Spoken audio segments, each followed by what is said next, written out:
Hello and welcome to How to Lead Your Business with Peter Cox. You're only as good as the people you surround yourself with. How will you lead them?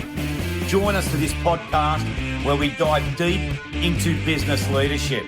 This is the podcast where business owners and entrepreneurs learn how to grow their leadership to unlock business and personal growth, empower teams and drive success. Whether you're a startup or scaling to the next level, we've got the insights, the strategies, the intellectual property you need to grow in leadership, to fuel your team and fuel your business to go to the next level. Let's get into this. Welcome to How to Lead Your Business, the podcast where we go behind the scenes with high-performing founders, leaders, and entrepreneurs to uncover what really drives business success. I'm your host, Peter Cox from Leadership Dynamics, and today I'm joined by a very special guest, Darshan Chavan, co-founder of Get My Course and ScaleX. Darshan's story is one of courage, persistence, and extraordinary personal growth. Arriving in Australia from Bangalore, India, with a scholarship and a dream, he began his journey knocking on doors in the Melbourne heat, selling on straight commission, learning resilience, discipline, and the foundations of business the hard way. Fast forward 9 years, and Darshan now leads 2 rapidly growing businesses with more than 120 team members, helping companies scale their marketing and growth strategies. Along the way, he's also been recognised as one of Australia's top 40 entrepreneurs under 40. In this episode, we dive into the real drivers behind scaling a business: leadership, culture, recruiting A players, building influence, and developing the character required to lead others. So whether you're starting out, scaling fast, or simply looking to grow as a leader, this conversation is packed with insights you won't want to miss. And so you don't miss a new episode, subscribe to How to Lead Your Business. All right, let's dive in. Well, here we are, guys, at another podcast with Coxie, how to really grow your leadership. And I've got a very, very special guest today, Darshan from ScaleX, and also the first business that he started, Get My Course, co-founder 9 years ago, 66th fastest growing business in Australia. It was recognised for. And in 2024, Darshan was recognised top 40 entrepreneurs in Australia under the age of 40. Thanks for coming onto this podcast, Darshan. Thanks for having me here, Coxie. I'm really pumped and excited to be here and share a few insights about leadership and growing business. And you've been a business owner now for 9 years. Yeah, it's been, it doesn't look like that, but it's been 9 years now. And it's been an amazing journey. And I've had the honour and privilege to lead both you and Regin for 6 years now. And I've watched you guys go through your journey more than most people. And I think it's very important you share a little bit about your journey, how you started Get My Course, how you ended up with ScaleX. And, you came from Bangalore, India, and you didn't know Regin. So let's share a bit about your story. Yeah, 100%. It would be a good reflection as well. So I came to Australia way back in July 2013. So previously I used to be working in IBM, India, in Bangalore as an IT analyst. But somehow I just had the dream to go to a new country and start a new life. And the best part was I did end up getting a scholarship at Monash University in Melbourne. And for me, the university was just a pathway to my permanent residency. I never wanted to go and get a job because of all the books I had read, like Rich Dad, Poor Dad, and many other books. They were all saying that, before you get started in business, you got to get really good at sales and marketing. But for me, coming from an IT background, I didn't know anything about sales and marketing at all. So I started approaching a few sales companies for a sales position. But the matter of fact, the only sales job I ended up getting was a straight commission, door-to-door selling job, selling Telstra and Foxtel. So that's how the career started. So either you make a sale, you get paid. You don't make a sale, you don't get paid. What's the biggest thing you learned about knocking doors, which is a hardcore sales process? Yeah, for me, I just learned so many core foundational things about business, like resilience, being persistent, taking care of customers, all right, and really hustling. Because somehow I see that these days with AI and many other things, people miss these foundations, like building customer relationship, hustling, and not accepting no for an answer, and really pushing when it gets the hardest. Because especially when I started my door-to-door career, it was one of the hardest summers in Melbourne. It was like 44 degrees, 45 degrees Celsius. And it's still so vivid in my eyes because we used to use an iPad with Telstra to make notes. And at 45 degrees, the iPad shows a red thermometer saying that it's no longer going to work. And I still remember only because we were on state commission selling, we used to chuck it under our arm and we used to still keep knocking. And there used to be heat waves. It used to burn through our ears and everything. But I just love every bit of it. And you didn't know your partner, Regin, did you? How did you and Regin meet? Yeah, that's an awesome story as well. So I knew who Regin was because we were doing a few projects together. But the main thing was the best way we met was in 2015 through a Tony Robbins seminar called as Unleash the Power Within, where you do a fire walk. And it was such a coincidence that we both were discussing where we are going, what we are happening.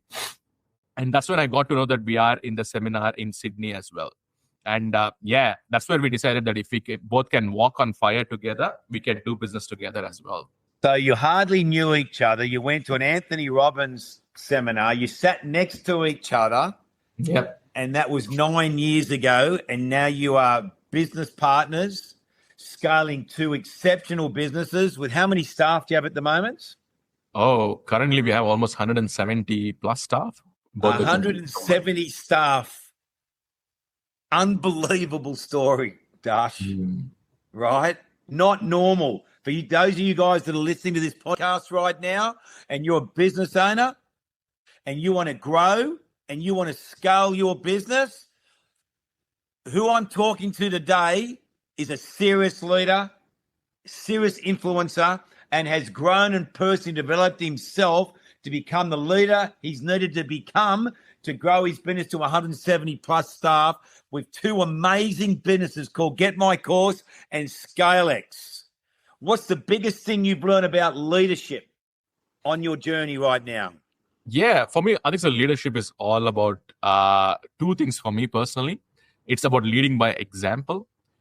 All right. Nothing happens until you lead by example. All right. And a quick story that comes into my mind was the story of Gandhi. All right. I'll just share that quickly over here, where Gandhi was usually speaking with a lot of people. And there was a lady and she had her son as well.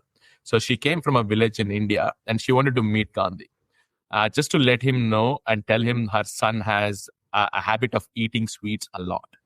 So she stood in the queue for almost a day or something. And then she finally got a chance to meet Gandhi. And she told Gandhi that my son eats a lot of sweets. Can you help him? Can you tell him not to eat?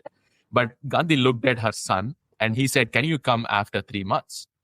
The mom got really puzzled. What exactly is happening here? What exactly is going on? So she just said that, okay, no problem. I'll come back after 3 months. And she did. She again stand in the queue for such a long time. And she finally got a chance to meet Gandhi again.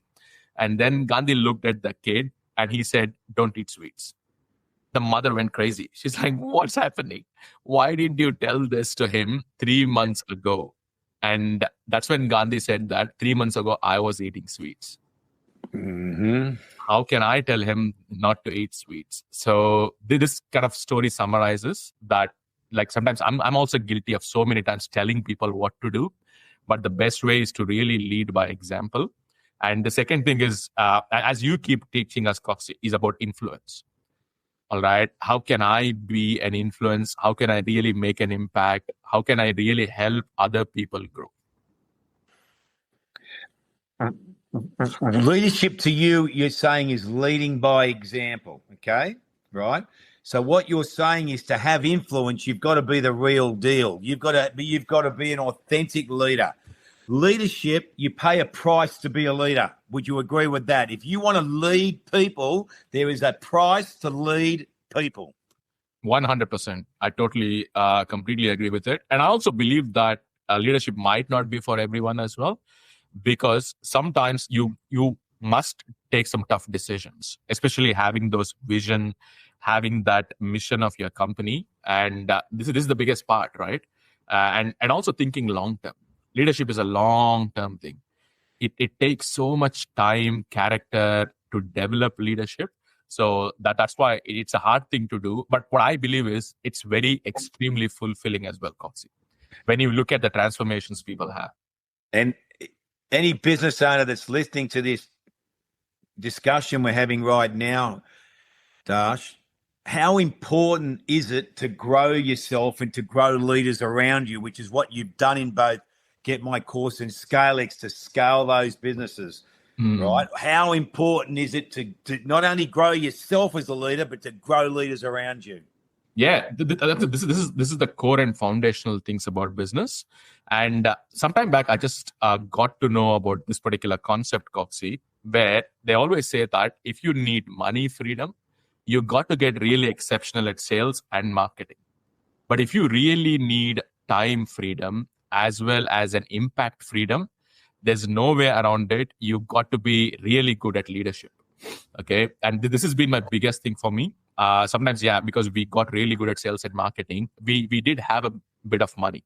But at the same time, we were hustling 80 hours a week, 90 hours a week. And the main challenge is it is not sustainable. After a period of time, you either go through burnout, or you just feel that you have had it enough.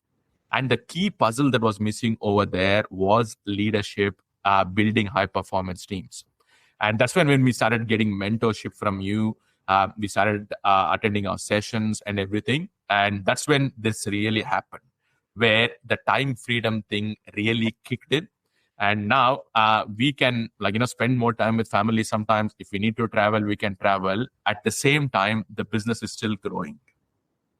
What is culture to you? Culture for me is the biggest example, is where people really absolutely love to come to work, where they're not there just for the sake of a salary or an income or an incentive, but it's more of a pull effect. All right. And all of them are still going towards a common mission. And that really is what culture sums down to me, where everyone in the team is aligned to most of your values as a mission, as a company. And they really absolutely do it from the bottom of their heart.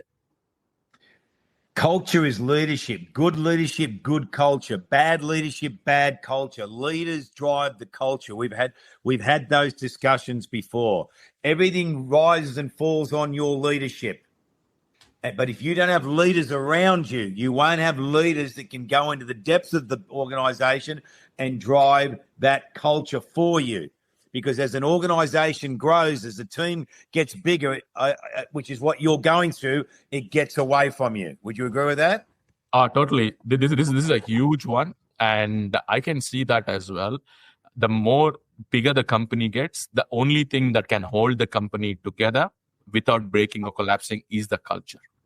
Because there are certain decisions that you can't make as a business owner. Because the team is so big, the business can get so much bigger. And the only thing that drives these decisions is the culture of the business.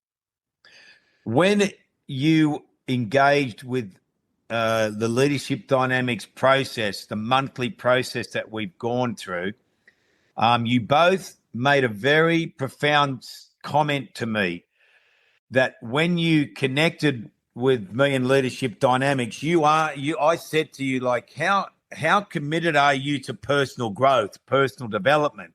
Because, when you grow people, you grow organizations, and you both said that personal development, personal growth is your life. It's a commitment to your life. How much have you grown as a person, as a leader, compared to where you were 5-10 years ago? I think so. It's an exponential growth because, again, they always say that, right? The only two things that can change your life is the books you read and the people you meet. Yeah. And we are so privileged, Coxie, that we met you because I always keep telling my family as well this thing. Sometimes I wish I had someone like Coxie as a role model, especially as a male role model during my teenage years as well. So the biggest thing I've seen is my conviction, my certainty, even when I go to some really high level meetings, when I'm meeting like a 9-figure entrepreneur as well, it's absolutely top notch. And this is something that happens only because of character development. And I can see most people think that, okay, I'll just have one session with Coxie and I'll become a leadership champion. No, all right.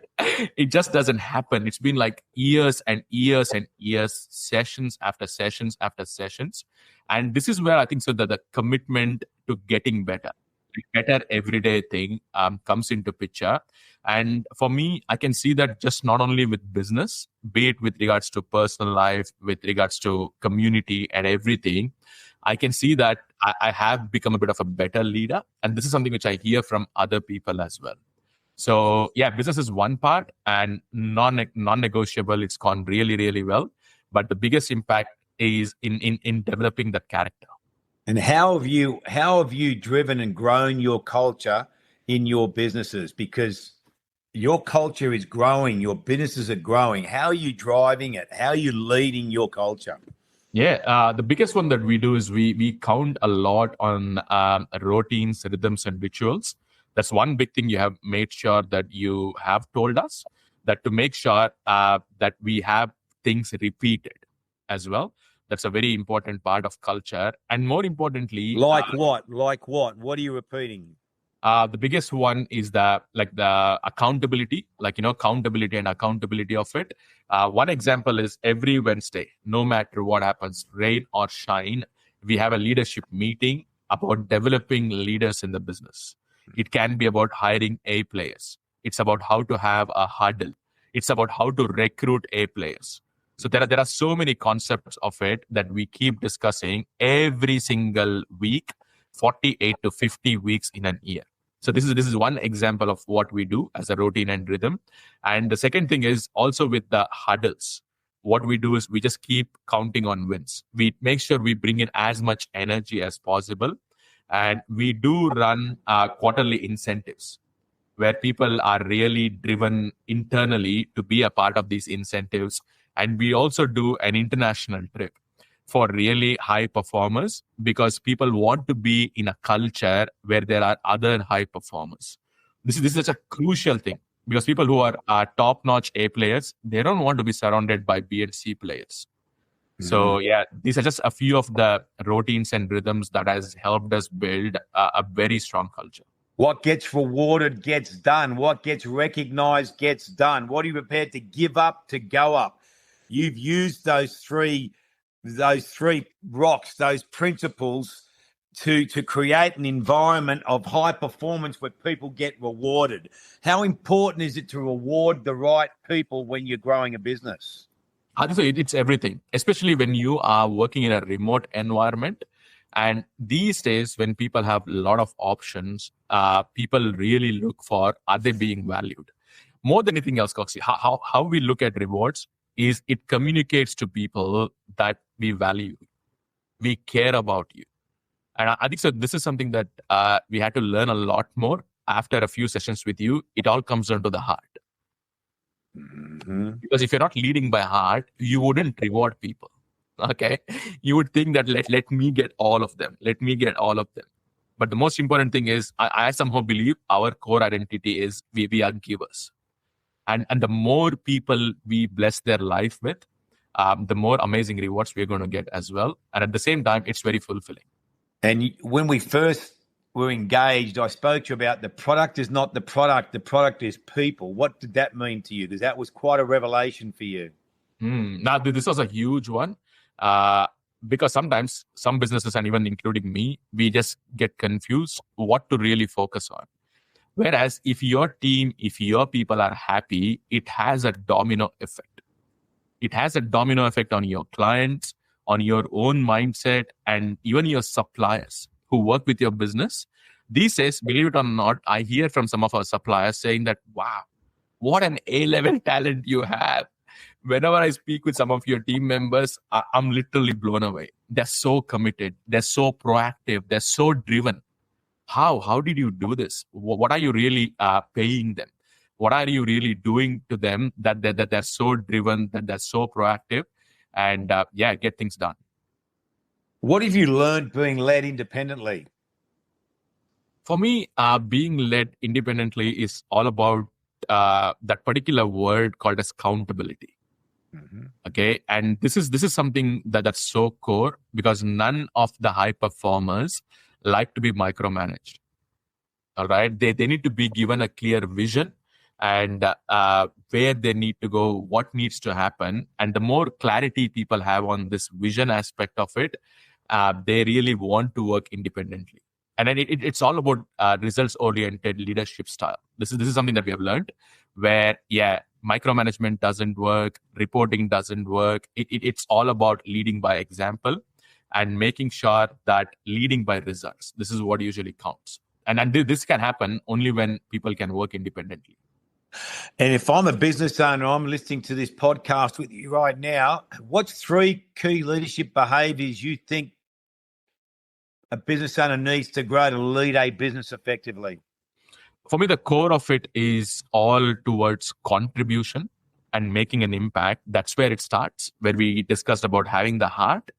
All right, it's all outward driven. If we just focus on just the profits and the revenue and other things, which are still critical for a business, don't get me wrong, but that's an after effect.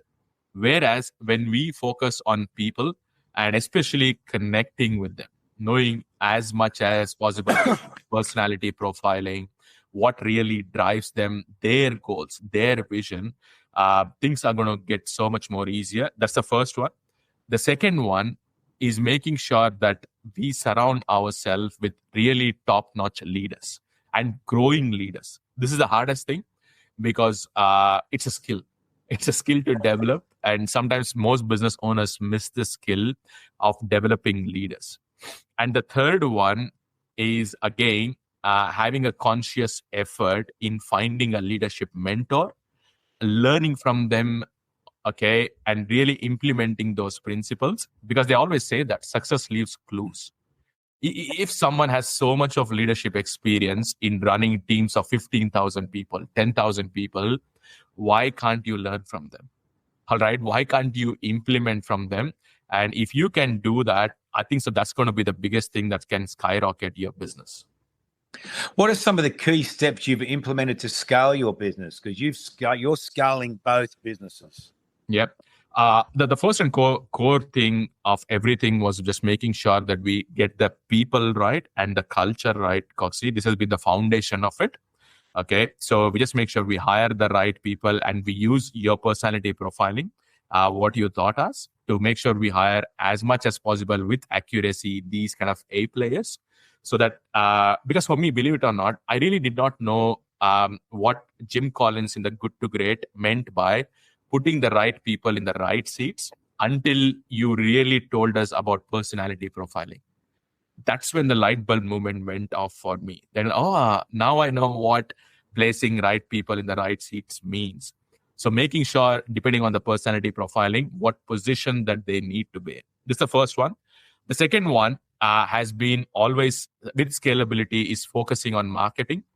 And this has been a huge one, especially with Get My Course, because we used to get around 80 to 90 sales just with cold calling, cold emailing, and other things. But once we started focusing on media buying, paid ads, and really working a lot more on marketing, the business almost tripled. We were able to take it up to 200 sales, 220 sales, because what happens with marketing is you get scale, you get leverage. So this is something which I see sometimes business people either hire an agency or just work with them. This is going to be a bit challenging. Whereas when you really allocate time in your calendar to work on your business's marketing, it really changes everything in your business. What great advice, because both those businesses are scaling off your marketing, branding, your strategies, and how you've taken ownership of the marketing process. You know, you were recognized as in the top 40 under 40-year-old entrepreneurs in Australia 2 years ago in Sydney, correct? Yeah. That was a very, very big event. Did you ever see yourself being that good in business? To be honest with you, if you had asked me this question 10 years ago, I would say no. All right. Because I used to not think that big as well at that time, but now my level of thinking has gone up a bit more higher. And also, Coxie, for us, like getting these recognition and these events, more than just an ego stroke, it's about building belief in our team members. There is a strategic way as well why we make sure we win these awards and recognition. All right, because it's about edification.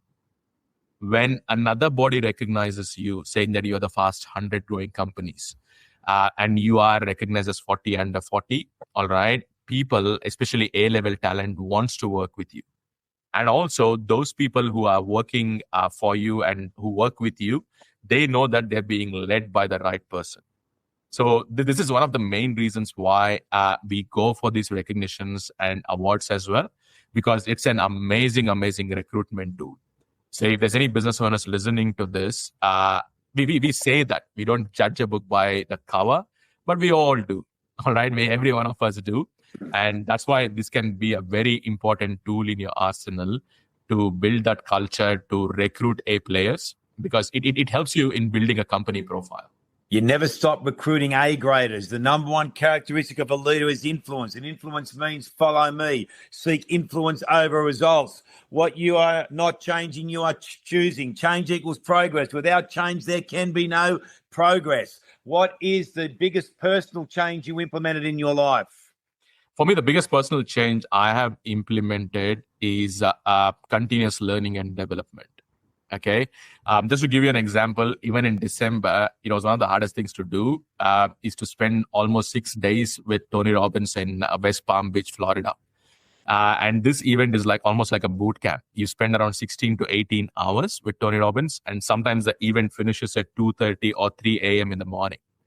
And taking a 22-hour flight and doing all those events, it's a bit hard, because people think that it's pretty awesome to travel, it's amazing to do this, but it's a conscious effort. And as you keep mentioning, to go up, you need to be willing to give up for a short time. So what is it that you're willing to give up? So and for me personally, that has been always the number one thing, is to chase change, is to chase growth as much as possible in a proactive way. How important is it as a business owner to know what you want? I think so. This is really the critical and core of everything, because they always say that do not get caught up in the tyranny of the how, and having clarity on the why and the what. Because when your what and the why are clearer, especially with emotional reasons attached to it, it drives your behavior. It drives your attention. And especially, Coxie, in this kind of a distracted world these days, with social media, with everything, when you have clarity on what exactly do you want, it brings in a huge amount of focus. It brings in a lot of energy on that focus as well. So for me, I always keep reminding myself as well, as you keep telling sometimes, the more harder you work on your dream, the more harder you work on your goal, everything else becomes so much more easier. That's why I wrote that book in 2004. The dream is everything, Darshan. It is everything. If you're a business owner and you are waking up every day to open the doors to your business, you need to know what you dream about, what's driving you, what do you want, what are you prepared to give up to go up. You're going to have to sacrifice. You're going to need self-discipline. You're going to need the association factor. You can't build anything great on your own. And there's so much that goes into making your dreams come true in life. But as a business owner, when you open those doors, it is so important you know really what you want, what's going to drive you. And 65% of businesses don't last 10 years. If you are 10 years or more in business, in the top 35%. Obviously, if it's 20 years, you're probably top 10%. And it's always going to come back to knowing what we want. But how important is it for your team members to know what they want? I think so. This is a very critical thing that you mentioned, especially about documenting everything and also inspecting what you're expecting. And I've been guilty sometimes where with the team members, I used to just tell them something on a Zoom call, but it was never documented. But these days, they can clearly see using scorecards, using dashboards, where there's a clear-cut number where they are and what is expected of them. And more importantly, Coxie, what does winning look like? Because when people know what winning looks like, it drives their behavior. And it brings in a sense of urgency like anything. And this is the reason why we sometimes keep running quarterly incentives, different kinds of programs as well, because it builds a lot of internal motivation, like the pull motivation. And where people have clarity, it builds momentum. And when there is momentum in business, unbelievable results are going to happen. How precious is momentum? Because you don't always have momentum in business or in life. How precious is it to protect momentum? I think so momentum is going to be everything in business. And more importantly, that's the number one role of a CEO or a founder. And I often keep asking myself this question every morning before even I start. How can I create momentum? And where can I create the most momentum as well? And when I ask this particular question, how can I create momentum and where can I create momentum? Amazing answers come up for me. And people, especially in your business, they want to be in a place where there is momentum. And those businesses where people can sense that the momentum is not there, that we are not winning, we are not progressing, we are not moving forward, that's when attrition comes into place. I hear from so many business owners, oh my God, I'm losing my best performer. All right, maybe the biggest reason is they can clearly sense and see that the project or the business is not building momentum. That's such a very important point for business owners out there. It's not just about recruiting A-graders, it's about keeping A-graders. You do not want to lose A-graders from your business. How important has... Let me pause for a moment and speak directly to the business owners listening. One of the biggest frustrations I see with business owners is you're working hard, but your team really isn't climbing with you. You're solving problems they should be solving. You're chasing accountability. You're carrying the emotional weight of the culture. Leadership can feel lonely. That's why we are launching something called The Climb. It's a leadership community built specifically for small and medium business owners who want to grow strong teams, eliminate the drama, and build a business that doesn't rely solely on them. No fluff, no theory for theory's sake, just practical leadership frameworks, live sessions, mentoring, and a room full of other owners who really get it. We haven't launched it yet, but we're building it right now. If you want to be part of something that sharpens your leadership and strengthens your culture, keep listening. We'll be sharing more soon. Now let's get back to the episode. The discussion's been that we've had about leadership, and we've had 62 half-day sessions, and I've done a couple of hundred one-on-ones with your people, as you know, globally, but how important it is to recruit A-graders and keep A-graders in your business. I think that this is the part of the building a high-performance business is the selection part of it. Most of the times, we really miss this crucial part, but they say that sometimes you can't make an A player. All right, you're wired like this. You just need to go out there and find A players. And believe it or not, Coxie, I had this perception that I will make people A players. But sometimes you learn it through mistakes, failures, and bad hires that, oh, you're not God. You can't make A players, brother. All right, you have to go and find A players and make them a part of your culture. So that's why these days we spend a lot of time in making sure that the hiring, the recruitment process is top notch. And what we did was, as a part of this particular efforts, usually most people build a sales page or a landing page to get clients, to acquire leads. So what we did a few years ago was we built an amazing landing page only to hire A players. And we put over there all our core values. What are the awards and recognitions people are winning? What's in it for them if they get to be a part of our company? And on top of that, we also put a few of the testimonials from our current team members, like A players, about their experience in working in the business. What about the culture? What about the leadership? How do they like it? And also, because we do a few international trips, we created a montage of all the trips we have taken, and we put that on the landing page. And right now, all our recruitment ads are going to that particular landing page. Yeah. What a great strategy to recruit A graders. You're a business owner out there. You need to think about how to improve the recruitment process and the retention process for your business, because there is no business without having great people around you. What a great strategy that was you just shared with anyone that's listening to this podcast right now, Darsh. That was excellent. I've never really heard of a strategy like that, what you just said, actually. That was pretty, giving away some of your IP like that to help whoever's listening to this right now. That's why I'm doing this. I'm trying to give back to business owners that are out there battling away on the coalface. And I'm a business owner. I've got four businesses at the moment, launching a new one on the 23rd of March this year. You've got 2 businesses. You've got 170 staff.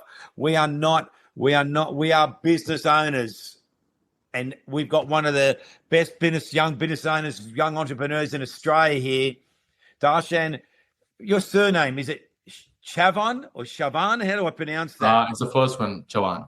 Chavan, okay. From Bangalore, India is when you started this journey. Yep. Now, some of the awards, because you shared with me that when you went to that Anthony Robbins seminar, you were sharing the room with 3 or 4 guys. You had hardly any money. And if you're not a millionaire, you must be pretty close now, Dash. Okay, so let's just cut to the chase. All right. Yeah. So when you started to make money, how have you blessed people's life with it? Because I know your family in India, their life's been blessed by what you've achieved in your life.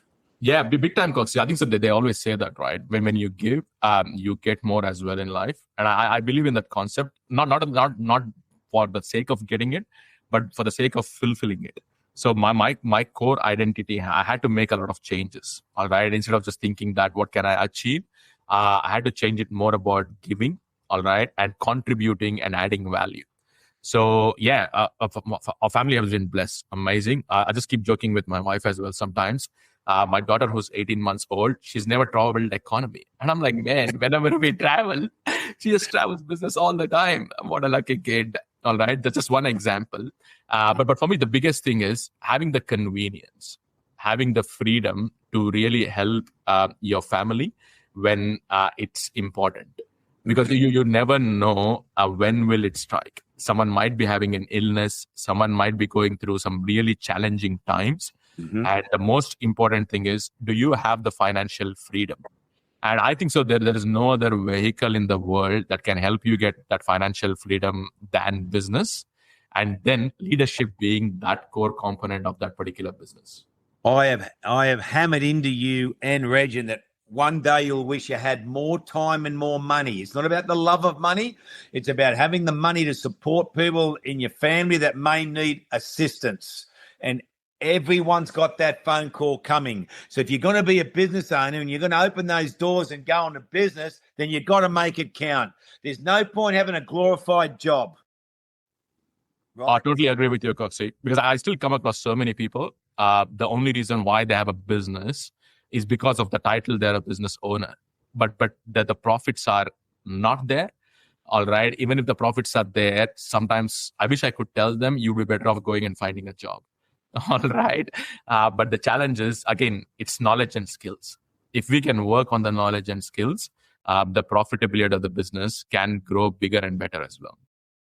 And just before we wrap up, how important has it been for you to strengthen a trusting, loyal relationship with you, the co-founder of both businesses, Regin, and you both have different skill sets and you've got different strengths, and how important has it been to work all that out and become unified and harmonious and tight with each other as you continue to grow and scale your businesses? Yeah, I think so. This is the foundational, pivotal, and the most extreme part of it. Because if you really look at the businesses that have skyrocketed, all right, which have absolutely blown up, it can be Google, it can be Microsoft, it can be Apple, anything, all right. They usually have co-founders, okay, because you ride on the strengths and weaknesses of each other. Okay. And the most important thing is Regin and I both have similar values, but our personalities are different, which is an amazing thing because we both value personal development. We both value learning. We both value leadership. So these things are so important. And more importantly for me, how I look at with Regin is like he is almost like a good friend. And at the same time, when it comes to business, we are very professional. And more importantly, Coxie, I keep telling this to so many businesses that have co-founders. A key, I'm saying this again, a key part of our business relationship being successful is the sessions that we have with leadership dynamics and you. And in that, there is a very, very important question that you ask every time. All right. Is there anything that a Regin needs help from you? And Regin, is there anything Dash needs help from you? This is a platform where we can communicate openly. So if someone who's in a business partnership, who has co-founders, I somehow believe working with someone like Coxie and Leadership Dynamics is a non-negotiable thing. If not, it's not when, there is going to be differences coming up. Whereas unless you don't have a common platform, a person that you can work with who has had experience in business and leading founders, it's going to be really hard. So I just want to thank you as well for that. For the last 6 years, you have been a very, very vital piece. It's been amazing to watch you move from driving a Daihatsu to what are you driving these days? Come on, what are you driving? We drive a Mercedes-Benz GLE SUV. Yes, with a little baby in the back there now and the wife, hey? Yeah. It's a real significant moment for me to see your success with Regin, and it's, to me, it's just like you're getting started the way you guys are building and growing at the moment. You've got, I think it's very important people understand you've got amazing drive, amazing energy. You've got humility. You've got a willingness to educate and grow yourself and to have tough conversations. And you give back a lot to your people, and you want to bless the people that are in your business, and you give to charities. And there's so much that you guys do with the money that you make. How important is gratefulness in relation to when you're growing, to keep the energy positive and to keep going? Yeah, for me, the biggest thing that comes to my mind about being grateful and being blessed is what they say, whatever you appreciate, appreciates. I'm like, wow, okay. And the reason is you start attracting a lot of positive energy. And this is one of the common things I have in my journal every day when I write my journal, when I write my goal, is 5 things I'm grateful for and blessed in my life. And sometimes it can be as small as just having an amazing organic coffee, all right, or drinking pure water. And sometimes it's big one where I'm amazing. We have like so many Mercedes cars and BMWs and everything as well. And the best part is living in such an abundant opportunity life. And every time I tend to have a negative emotion, Coxie, I tend to take a book and start writing of the things that God has blessed me. Brilliant. God has been given to me, because they always say that you can have only one emotion, either a negative or a positive emotion. And the best way to switch is to make sure to be blessed for, so that we can go for next level in business, next level of success. The truth about leadership is you must have discipline and focus on those behaviors that drive results. If you only focus on the results you want to achieve will not happen. My special guest today on How to Lead Your Business podcast, Darshan Chavan from Get My Course and ScaleX. Under 40, top 40 entrepreneurs in Australia, has grown amazing behaviors to achieve what he's achieving in his young life after 9 years of being in business. One final comment, if you could give one final thought to the business owners that are on this podcast listening to us right now, what would you advise? For me, it's just to focus outward and to really focus on what you can give and what can you do to grow. Because when you grow, the next step is to give and to contribute. And when we focus on that, and when we say about giving, it can be to your team members, it can be to your family, it can be to your customers. you really love building a business, and at the same time, you end up having a bigger impact. Well, I want to thank you, Darshan, for giving up your time from a very busy schedule. And I really look forward to this podcast coming out. It's gonna transform the thinking and the lives of those business owners that want to grow and scale their businesses and go to the next level. Thank you for your time. Same here, Coxie. Thanks so much for having here. And I just can't wait to hear the podcast as well. And thanks so much for having here. And more importantly, thank you for mentoring us for such a long time. Thank you, Darsh. See you later. See you. That was an incredible conversation with Darshan Chavan. Thank you again to Darshan for sharing his journey and the lessons he's learned building and scaling successful businesses. A few standout takeaways from today. Leadership begins with leading by example and continually growing yourself. If you want time, freedom, and impact in your business, you must build leaders around you. Culture becomes the glue that holds an organization together as it scales. And ultimately, the product is not the product is people. Darshan's journey from knocking on doors to leading teams of more than 120 plus people is proof that when you commit to growth, surround yourself with the right people, and stay focused on your mission, extraordinary results can follow. If you're serious about growing your team, your business, and your leadership, this is the type of conversation you'll want to revisit again and again. Be sure to subscribe to the How to Lead Your Business podcast on Spotify and catch all the episodes at the link below. Until the next time, keep climbing, and remember, as John Maxwell said, everything rises and falls on leadership. First, you must lead yourself better before you can lead others.